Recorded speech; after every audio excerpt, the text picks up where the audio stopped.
இன்னொரு முக்கியமான பொருள் சார் உப்பு. இன்றைக்கி நம்ம எல்லாம் இங்கே மாவட்ட ஆட்சியர் கூட இருக்கிறாங்க. இன்றைக்கி நம்ம எல்லாம் கூடி தீர்மானம் போட்டு இனிமேல் எங்கள் விருதுநகர் மாவட்டத்திற்கு எந்த பொருளும் வேறு மாவட்டத்திலேருந்து வர வேண்டாம், எங்கள் மாவட்டத்துக்குள்ளே விளையிற பொருளை வச்சு இங்கே விளையிற தொழிற்சாலையை வச்சு நாங்கள் வாழ்ந்துக்கிறோம்னு முடிவு எடுத்துட்டால் நிச்சயம் வாழ்ந்து விடலாம். ஆனால் ஒரு பொருள் மட்டும் விட மாட்டேன் இல்லை சார், அந்த பொருள் வெளியேருந்து தான் வரணும். உப்பு.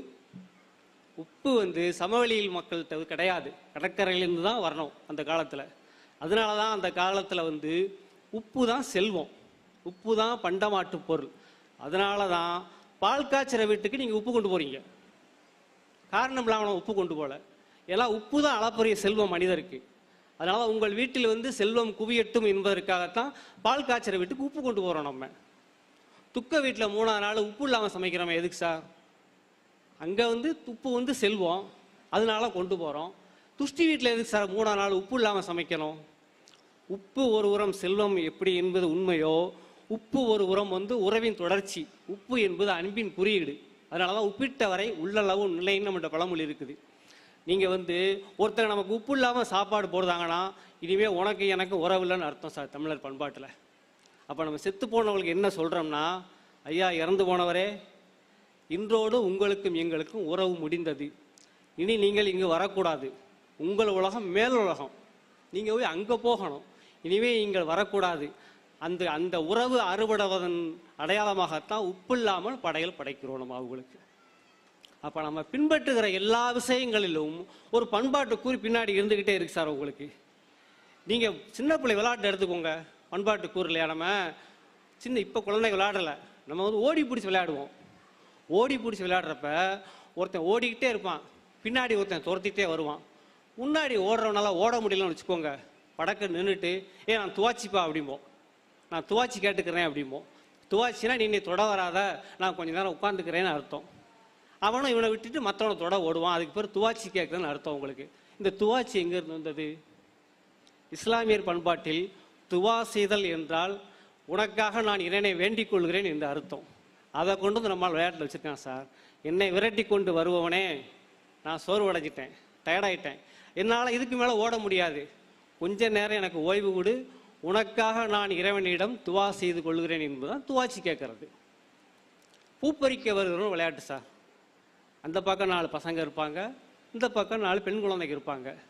பூப்பறிக்க வருகிறோம் பூப்பறிக்க வருகிறோம்னு சொல்லி அவங்க ஒரு பாட்டு பாடிட்டு வருவாங்க. இங்கிட்ட இருந்து அடுத்த டீம் யாரை விட்டு பறிப்பீர்கள் யாரை விட்டு பறிப்பீர்கள் கேட்பாங்க. அவங்க ஒரு பேரை சொல்லி குமாரை விட்டு பறிக்கிறோம் குமாரை விட்டு பறிக்கிறோம்பாங்க. இப்படியே ஒரு 10 கேள்வி. நம்ம விளையாட்டில் பாட்டு வச்சுருக்காங்க சார். அது ஒரு பண்பாட்டுக்கு ஒரு என்ன விஷயம்னா, அடுத்தவருக்கு சொந்தமான பொருளை அவர்கள் அனுமதி இல்லாமல் எடுத்துக்கொள்ளக்கூடாதுன்னு சொல்லி சின்ன பிள்ளை மனசில் பதிய வைக்கிறதுக்கு பாட்டு சார். உங்களுக்கு கல்லா மண்ணான்னு ஒரு விளையாட்டு சார். உங்களுக்கு நான் சொல்கிறதெல்லாம் பெரியவங்களுக்கு நினைவு இருக்கும். கல்லா மண்ணான்னு விளையாட்டு உங்களுக்கு. கல் கேட்டவன் கல்லில் நிற்பான், மண்ணு கேட்டவன் மண்ணில் நிற்பான். இந்த கல் கேட்டவன் கீழே நின்றுட்டு யாராவது கல்லில் ஏறுதாங்களான்னு பார்த்துக்கிட்டு இருப்பான். அப்போ மாறி நின்று சொல்லுவான், கல் கேட்டவன் மண்ணில் நின்றுட்டு சொல்லுவான், ஓ மண்ணுக்கு வந்தாச்சு உலக்கரிசியை தின்னாச்சின்னு சொல்லி மண்ணுக்காரனை பார்த்து பாட்டு படிப்பான் கல் கட்டவன். அப்போ அவன் ஓடியாந்து தொட வர்றப்ப அந்த பக்கம் இன்னொருத்தன் மண்ணில் நின்றுட்டு அவனும் அந்த பாட்டை படிப்பான், ஓ மண்ணுக்கு வந்தாச்சு உலக்கரிசியை தின்னாச்சின்னு சொல்லி. இவன் திகப்பான், அங்கிட்டு போய் அவனை தொடுததா இங்கிட்டு போய் இவனை தொடுதான்னு சொல்லி. இது விளையாட்டு. அந்த பாட்டு பார்த்தீங்களா, ஓ மண்ணுக்கு வந்தாச்சு உலக்கரிசியை தின்னாச்சு. நீங்கள் 5-6 அரிசியை வாயில் ஓட்டுத்தீங்கன்னா 10 நிமிஷம் ஆகும். அது ஊறி நமத்து போய் திங்க 10 நிமிஷம் ஆகும். அப்போ உலக்கரிசி திங்க எவ்வளோ நேரம் ஆகும்? அவ்வளவு நேரமாக உன் மண்ணில் நின்று கொண்டிருக்கிறேன்னு அர்த்தம். அதுக்கு பின்னாடி என்னன்னா, உனக்கு சொந்தமான தாய் மண்ணை ஒரு நிமிடம் கூட அடுத்த வரை அபகரிக்க விடாதே. அதுதான் சார் அந்த பாட்டுக்கு பொருள். எல்லா விளையாட்டும் முடிஞ்ச பிறகு பாட்டு பாடுவோம். யாருக்காவது ஞாபகம் இருக்கா? அவங்கவுங்க வீட்டுக்கு அவரைக்காய் சோத்துக்கு, இருக்க வீட்டுக்கு முருங்கைக்காய் சோத்துக்கு, பக்கத்து வீட்டுக்கு பாகக்காய் சோத்துக்கு, கடைசியாக புள்ளப்பத்த வீட்டுக்கு புளியங்காய் சோத்துக்குன்னு அந்த பாட்டு முடியும். நம்மளோட எல்லா விளையாட்டுமே பாட்டுகளோட தான் சார் இருந்திருக்கு. பாட்டு இல்லாமல் விளையாட்டு இருந்ததில்லை. ஏன் அப்படி ஒரு பாட்டை வச்சுருக்கான் அப்படின்னா, விளையாண்டு களைத்த உடம்புக்கு காய்கறிகள் நல்லது. குழந்தைங்க மனசில் பதிய வைக்கிறோம் நம்ம. அவரைக்காய் தின்னு, பாகக்காய் தின்னு, முருங்கைக்காய் தின்னு சொல்லி. கடைசி வரை பாருங்க, புள்ளப்பத்த வீட்டுக்கு புளியங்காய் சோத்துக்கு. ஏன்னா புள்ளப்பத்த வீட்டில் புள்ளத்தாச்சிக்கு வாய் உப்பா நமனப்பாவே இருக்கும், உரப்பா உப்பா திங்கணும் போல் ஆசையாக இருக்கும். அதனால் புள்ளத்தாச்சி பெற்ற வீட்டில் மட்டும் புள்ள பெற்ற வீட்டில் மட்டும் ஒரு 10 நாளைக்கு புளிச்சோராக பொங்குவாங்க நம்ம ஆளுங்க. அதனால தான் புள்ளப்பத்த வீட்டுக்கு புளியங்காய் சொத்துக்கு. உங்கள் வீட்டில் மட்டும் புளியங்காய் சோறு தாண்டா, அதை போய் நீங்கள் சாப்பிட்டு வாங்கடா அப்படின்னு சொல்லுவாங்க. இப்படி தான் சார் நம்ம பண்பாட்டு கூறுகள் நம்மோட பின்னி பின்னி பின்னி பிணைஞ்சிருக்குது. இப்போ நான் முதல்ல கேட்ட கேள்விக்கு வரேன். ஏன் எல்லா ஊர் பஸ் ஸ்டாண்ட்லேயும் மாடுகள் படுத்திருக்கு? குறிப்பாக பழைய பஸ் ஸ்டாண்டுகளில், பழைய பஸ் ஸ்டாண்டு இல்லைனா ஊரோட முக்கிய சந்தைகளில் இப்படி மாடுகள் படுத்திருக்கும். என்னென்னா இன்னைக்கு நமக்கு அது பழைய பஸ் ஸ்டாண்டு சார். ஆனால் மாட்டுக்கு அதோட பழைய மந்தை 100 ஆண்டுகளுக்கு முன்னாடி அந்த மாட்டோட அம்மா, அந்த மாட்டோட அம்மம்மா, தாத்தா பாட்டி மாடுகள்லாம் அங்கே தான் மேய்ஞ்சி தின்னு இளைப்பாரி இருக்கு. நம்ம இன்னைக்கு அதில் போய் பஸ் ஸ்டாண்டை கட்டிக்கிட்டு பஸ் ஸ்டாண்டுக்குள்ளே மாடு வருதுன்னா மாட்டுக்கு சொந்தமான இடத்துக்கு மாடு வரத்தானே சார் செய்யும். 100 ஆண்டுகள் கழித்தாலும் நீங்கள் இதே விஷயம் தான் சார் யானைக்கு. நீங்கள் 1000 ஆண்டுகளுக்கு முன்னாடி யானை இந்த பக்கம் நடந்து போகுதுன்னா 1000 ஆண்டுகள் கழித்து யானையோட குட்டியோட குட்டி இதே பாதையில் தான் வரும். நீங்கள் அந்த பாதையில் வீட்டை கட்டிக்கிட்டு நம்ம என்ன போடுறோம்? ஊருக்குள் யானை புகுந்தது. நான் குழந்தைகிட்ட கேட்பேன், நீங்கள் செய்தியை மாற்றி பாருங்கள், காட்டில் இருக்க விலங்குகள்லாம் பேப்பர் நடத்தினா இந்த செய்தி அதில் எப்படி வரும் அப்படின்னா குழந்தைகள் சொல்லுவாங்க. என்ன சொல்லுவாங்கன்னா, யானைகளின் வழியில் மனித குரங்குகள் அட்டகாசம். காட்டில் உள்ள நியூஸ் பேப்பரில் அப்படி செய்தி வருமா? அப்போ மாடு ஏன் திரும்ப திரும்ப பழைய பஸ் ஸ்டாண்டில் படுக்குன்னா, மாட்டோட உள் மனசில் இது நம்ம இடம், நம்ம தாத்தா மாடுங்கன்னு படுத்திருந்தது, நம்ம அம்மா மாடு இங்கே தான் மேய்ஞ்சது, இந்த குளத்துல தான் தண்ணி குடித்தது, இன்னைக்கு இவங்க ஏதோ பஸ் ஸ்டாண்ட் ஆக்கிட்டாங்கன்னு சொல்லி மரபு வழியாக அந்த உணர்வு கடத்தப்பட்டு கொண்டே வருகிறது. ஐந்தறிவுள்ள மாட்டுக்கே கடத்தப்படுதுன்னா நம்ம மனசுக்குள்ள நம்ம செய்கிற ஒவ்வொரு செயலுக்கும் பின்னாடி நம்ம முன்னோரின் பண்பாட்டு உணர்வு நகண்டு நகண்டு நகண்டு நகண்டு வந்திருக்கு சார். அதனால் நீங்கள் எதை செய்தாலும் உங்களை பண்பாட்டிலிருந்து நம்மளை பிரிக்க முடியாது. சரி, அப்போ முன்னோர்கள் வச்ச எல்லாற்றையுமே பின்பற்றிடலாமா? அதான் நல்ல பண்பாடே. பின்பற்றிடலாமான்னா இந்த இடத்துல தான் பண்பாட்டு அறிவு அப்படிங்கிற 2வது கேள்விக்கு வர்றேன். உங்களுக்கு எல்லா பண்பாடும் நல்ல பண்பாடு அல்ல. 20 ஆண்டுகளுக்கு முன்னாடி நம்ம முன்னோர்கள் முடிவு பண்ணி இது ஒரு பண்பாடுன்னு வச்சிருக்கிறான், இன்னைக்கு அதை கொண்டாடுவோம்னா கொண்டாடக்கூடாது. இன்றைய காலத்திற்கு அந்த பண்பாடு பொருந்தி வருகிறதா? 100 வருஷத்துக்கு முன்னாடி ஜாதி நல்லா இருந்திருக்கலாம், 100 வருஷத்துக்கு முன்னாடி ஏற்றத்தாழ்வு நல்லா இருந்திருக்கலாம், 100 வருஷத்துக்கு முன்னாடினா பெண்கள் படிக்காத நல்லா இருந்திருக்கலாம். அன்னைக்கு நம்ம முன்னோர்கள் அதை நினச்சி அதை கடைப்பிடிச்சிருக்கிறாங்க. ஆனால் இன்னைக்கு பொருந்தாது. அப்போ பொருந்தாத பண்பாட்டை தூக்கி எறிவது பண்பாட்டு அறிவு. இன்றைக்கி நம்ம மேடைகளை இன்னைக்கு ஒரு உலகம் முழுவதும் பொதுவான பண்பாடு எடுத்துக்கிட்டோம்னா, வயதில் மூத்தவர்களை மரியாதையுடன் பேச வேண்டும், கர்ப்பிணிகள் வந்தால் பேருந்தில் இடம் கொடுக்கணும், இப்படி இதெல்லாம் உலகத்துக்கே உரித்தான பொதுவான பண்பாடுகள். இன்றைக்கி ஒரு ஜாதி குறித்த பண்பாடுகள் இருக்குது, வட்டார பண்பாடு இருக்குது, உணவு பண்பாடு இருக்குது சார். உணவு பண்பாடு இருக்குது. நீங்கள் சில பகுதிகளில் கீரை கடையிறப்ப பெருங்காயம் போடுவாங்க, சில பகுதிகளில் பெருங்காயம் போட மாட்டாங்க. அது காரணம் சொல்லுவாங்க, நீங்கள் தாய்மார்கள்ட்ட சொல்லுவாங்க. அப்போ ஒவ்வொரு உணவு பண்பாடு இருக்குது. என்னுடைய ஒட்டுமொத்த உரையை நான் தொகுத்து நிறைவாக என்ன சொல்ல வர்றேன் அப்படின்னா, எல்லா பண்பாடும் சமமானவை தான். ஒவ்வொரு பகுதியிலையும் ஒவ்வொரு ஊருக்கும் தனித்தனி பண்பாடு இருக்கிறப்ப தேசம் முழுவதும் ஒரே பண்பாடு என்பது சாத்தியம் அல்ல. ஒவ்வொரு பண்பாடும் அவரவருக்கு முக்கியமானது.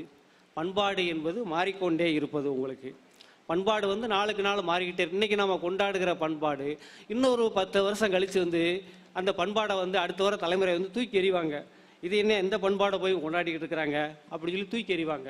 அப்போ பண்பாடு என்பது அந்தந்த காலகட்டத்தில் அந்தந்த இனக்குழு அங்கு வாழ்கிற மனிதர்கள் எல்லோருக்கும் உகந்தது எதுன்னு தீர்மானிக்காங்களோ அது அந்த காலத்தின் பண்பாடு. அது மாறிக்கொண்டே இருக்கும். அதுதான் விஷயம், மாறிக்கொண்டே இருக்கும். மாறாத பண்பாடுகள் சில விஷயங்கள் உண்டு. மாறாத பண்பாடுன்னு சொல்லி 1-2 சொல்கிறேனே. உலகில் பசித்தவருக்கு உணவிடுவது மாறாத பண்பாடு. உலகில் ஏற்றத்தாழ்வு இல்லாமல் எல்லாரும் ஒன்றா இருக்கணும்னு நினைக்கிறது மாறாத பண்பாடு. இப்படி சில உலகம் முழுவதும் பொதுவான பண்பாடுகள் உண்டு. மற்றபடி எல்லாமே மாறிக்கொண்டே இருக்கும் பண்பாடுகள் தான் என்று சொல்லி நிறைவாக நான் ஏறும்போது நண்பர் சொன்னார், சார் உங்களோட உரைகளில் கதைகள் அற்புதமாக இருக்கும்னு சொல்லி சொன்னார். அதனால் பண்பாடு சார்ந்த ஒரு சின்ன கதை மட்டும் சொல்கிறேன். ஏன் இன்னைக்கு நம்ம இரவு விடிய விடிய லைட்டு போட்டு எரிக்கிறோம். ஆனால் நம்மளோட சின்ன வயசில் அப்பா அம்மா என்ன சொல்லுவாங்கன்னா 10 மணி ஆனால் லைட்டு அமர்த்தும்பாங்க, விளக்கு நாச்சியால் குளிர வையும்பாங்க, அரிக்கன் விளக்க. ஏன் 10 மணிக்கு ஏன் குளிர வைக்கணும் விளக்கு நாச்சியால்? ஏன்னா ஒரு கதை இருக்குது, நம்மகிட்ட பண்பாடு சார்ந்த கதை இருக்குது. 10 மணிக்கு பின்னாடி எல்லா வீட்டில் இருக்க விளக்குகளும் ஊருக்கு அம்மாய்க்குள்ளே போய் விளக்கு நாச்சியார் சபை கூடும் சார். விளக்கு நாச்சியார் சபை கூடி இருக்குது. அம்மாக்குள்ளே போய் எல்லா வீட்டு அரிக்கன் விளக்கும் சபை போடுவாங்களாம். என்னன்னைக்கு நடந்ததை பற்றி பேசுவாங்களாம். அப்படி ஒரு நாள் சபை கூடுறப்ப ஒரு வீட்டிலேருந்து ஒரு விளக்கு மட்டும் வரல. ஒரு வீட்டிலேருந்து குறிப்பிட்ட வீட்டிலேருந்து ஒரு விளக்கு வரல. மறுநாள் அது வந்திருக்கு.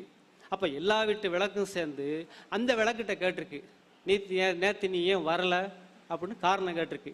அப்போ அந்த வீட்டு விளக்கு சொல்லிச்சான். அந்த கதையை ஏன் கேட்க, நேற்று என் வீட்டு பாதவத்தியும் அந்த பாதவத்தி புருஷனும் சேர்ந்து இன்னி விடிய விடிய தூங்க விடாமல் கையோடு கொண்டு போய் பக்கத்து தோட்டில் அவனுக்கு தெரியாமல் இருக்க காய்கறிலாம் கலாண்டு வந்து மூட்டை கட்டிக்கிட்டு இருந்தாங்க.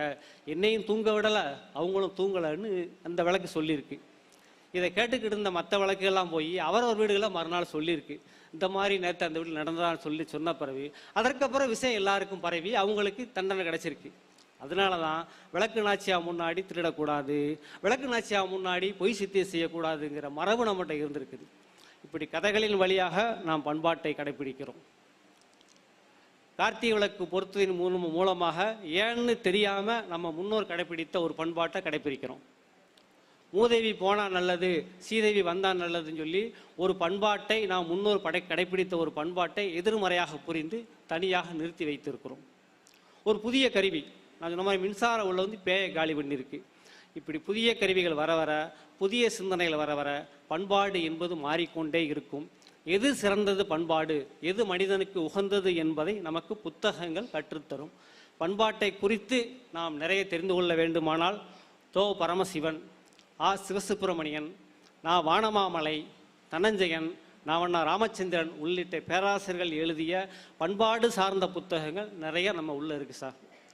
அவற்றை தேடி படிப்பதன் வழியாக நம்ம ஒன்று செய்கிறோம்ல, அதை ஏன் செய்கிறோன்னு சொல்லி அதுக்கு காரணம் இருக்கு. அப்படி தேடி கண்டடைய வேண்டும். அப்படி தேடி கண்டடைவதற்கு வாசிப்பு துணையாக நிற்கும். அந்த வாசிப்பிற்கு இந்த புத்தக கண்காட்சி உங்களை வழிகாட்டட்டும் என்று கூறி நன்றி கூறி அமர்கிறேன். நன்றி, வணக்கம்.